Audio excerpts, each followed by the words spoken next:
tingnan mo. Lugaw na naman yan. Naglalagas ba ang balat ng mga pusa? Kaya naglalagas ba ang balat ng mga sikada? Masasagot mo ba ang tanong na iyan? Aba, iyan ang unang hakbang sa pagiging adulto.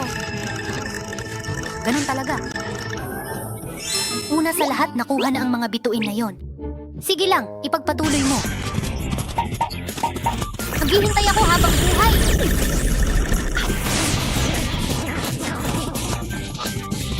Opo, kumusta po kayo talaga ngayon, ate?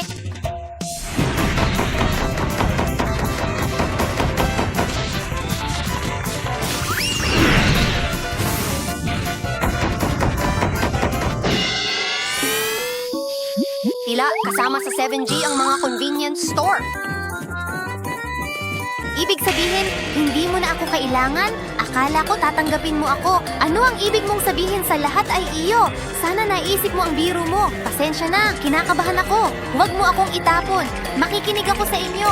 Gusto kong yakapin ako ni Pin. Nagkaroon lang ako ng mainit at masayang pamilya. Hindi ba? Sa halip na tawagan ako, pakinggan mo ako gamit ang sarili mong nararamdaman. Maganda naman. Noong una, yan ang ibig kong sabihin. Tama! Pasensya na sa pag-aalala ko sa iyo. Nakabalik ka na ba? Ito ang ugnayan natin sa pagtatapos ng termino. Tama ako. Salamat sa inyong lahat na bawasan ang aking pag-aalala tungkol sa live concert. Si O kayong ay talagang nag-aalala. Pero kung ako ay mabalisa, baka tumakbo na naman ako na parang pusang gala.